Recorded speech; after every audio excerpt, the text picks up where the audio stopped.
Well, look, when you don't perform to the capabilities that you can, you're not really going to. I suppose it goes back to whatever style of cricket you're going to play. If you don't play anywhere near that, you're going to lose games of cricket. But if you go out there and perform to the capabilities of how you want to play, then you give yourself the best opportunity. So, yeah, I think that's it. Ben, is it just a case that South Africa didn't allow you to play the kind of cricket you wanted to, or are you frustrated that you didn't really manage to fire a shot there? Yeah, I think there is that. I think South Africa, over the 3 days, whenever they were batting or bowling, they just, whatever we threw at them, they seemed to counteract that. So, obviously got to give them a lot of credit. But yeah, it was enough game for us, and that's absolutely fine. Something I'm not going to be throwing the toys out the pram over. The message for me and Baz upstairs would be like, did we commit to the way that we committed to everything in the first 4 tests? And if everyone can say yes 100%, we just didn't execute what we wanted to do, then things are good. We'll move on to the next test match and go on there and try. Was that a lesson? I mean, we talked a little bit about you trying to reaffirm at the start of this block, what you've been doing before, because you have had a significant break as a team. Do you think that had an impact on trying to get yourselves back to where you wanted to be, or not? I think if we start looking at that, I would say that you're just looking for excuses as to why you lost the game of cricket. 5 weeks away for this group in particular, playing different formats for different teams, it is obviously not ideal. But we've all been playing professional cricket now for a number of years. We know how to play cricket. I think if we start looking at it that way, then what we're doing there is we're creating a excuses-based culture, which we definitely are. We look at this as that South Africa just out performance. Ronald, George, and Stefan. Just wondering, you've obviously had such highs at the end from the other test matches you've played since you became captain. Is it just wondering how is it deflating the ball, or is that just something that you need to manage in the dressing room as well? It's not. It's obviously disappointing to lose a game. I think deflating is sort of a bit extreme.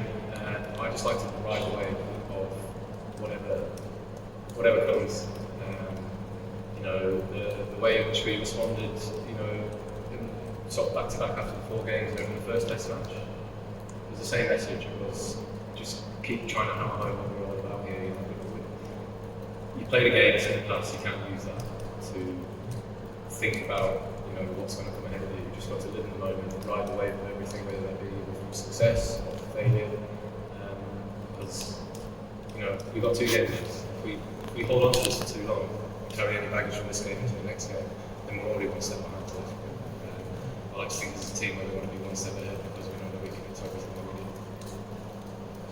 Are you pretty confident though that England will benefit from the workout and actually maybe be better at Manchester? Sorry? That England probably will benefit from the game, from the run out, and actually be better at Manchester because of it? Yeah, it's interesting actually. I think if you look at, for quite a lot of us, it was our first game since, especially Jimmy and Rory, it's their first game out since the game against India. And there was always that first thing as a cricket, that first day in the dirt, after a while does get you. But I don't think it's going to make us any better or any worse. But I think just the fact that we're going to go back up there and just reassure everybody of what we've been speaking about is what the most important thing is, rather than looking at this as just a run out. It was almost like a trial for the second test match. That's not what this is. Stefan. After the way that you won some of those tests earlier in the summer, the thing that you kept saying to us afterwards that you wanted the team to be bolder still and keep going even harder. So is that the way that you respond from this defeat, to crank it up even more at Old Trafford and at the Oval? Yeah, well, because I'm sort of heading into mixed messages there if I say anything different. Everybody's so aligned in the dressing room, from the management to the players, about how we operate. And, even captain and coaches before me and Baz, captain and coaches after me and Baz, they're always going to get criticised about something, about the way they play or everything like that. That's just part and parcel of doing this role. We've got a certain way that we want to play. We know that we can be an incredibly hard team to play against, and for us, it's when we know that we can execute that. We're an incredibly hard team to beat. This week we haven't been able to do that, and it's absolutely fine. You can't be great every day. This week was just off for us, but we're not going to hold on to it too long and carry any baggage towards Manchester.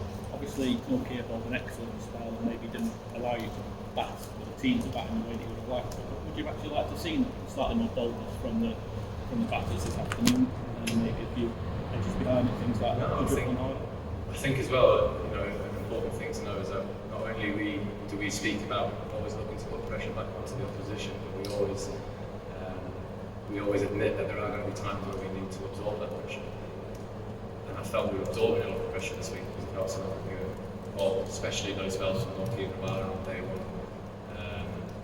We're always trying, when we do have to absorb, we try to do it in a positive way, but the way that they bowled, it was just relentless, in my opinion. And when I look back on that, you just got to hold your hands up. You're playing international sports, some days they're going to be better than you. And that's absolutely fine. Because that's why I played international sports, so Rabada's one of the best in the world. Nokia bowling like 4 miles an hour is going to be difficult any day of the week. But we showed in phases that we can play that. Not silly, but that little period of Johnny against Nokia was really interesting to watch. Johnny was hitting in, and you always felt like something was going to happen. I really liked how Johnny stuck to his guns even after not scoring any runs in the first innings. And then Brody coming out and doing that. And when we're up against the wall, he's brave enough to go up there and execute the way that he wants to go and play. So I do know where the areas where we let ourselves down this week, where I also know in certain passages of games that we were showing that this is still something that we can work towards. Especially when your back's up against the wall, I think that's where it really shows what you're about. And a little period of Brody was fantastic to shoot the other end. I don't think I've ever tried to get Brody back on strike as well. Fidelcia, Will, and Felicia Blount. You've just spoken about the South African bowling, but I'm just wondering, do you think that this type of attack is an attack that you can replicate your batting approach against, or is it something that you might think of changing or tempering, or is it kind of you're going to stick to what you do despite what they bring to the table?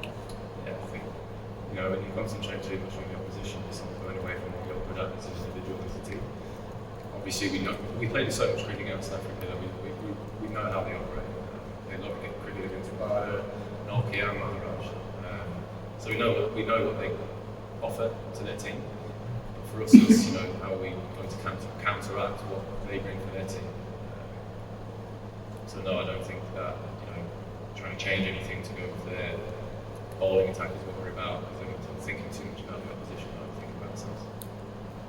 Well, then clearly you've come from behind in series before, whether that's against South Africa in 2020 or Windies or Blue Caps in 2020 as well. How, on a practical level, do you ensure that you talk about no baggage going to Manchester? How do you make sure that no baggage actually goes? As a leader, what's your role there? And what do you need to do? I'm really trying to get home that I don't want this team to really dive into too much about the results of games. And I think that goes nicely with what I said before about if you play good cricket or bad cricket, that's really going to determine the result. And I feel as if you fixate too much on the result, you're always looking too far ahead of yourself and not being able to stay in the moment and understand where you're at again.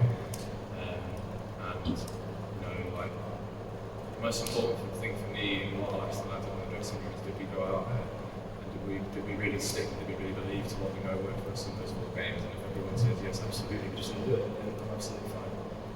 Repeat myself a bit sure there, but yeah, that's where I stand on that.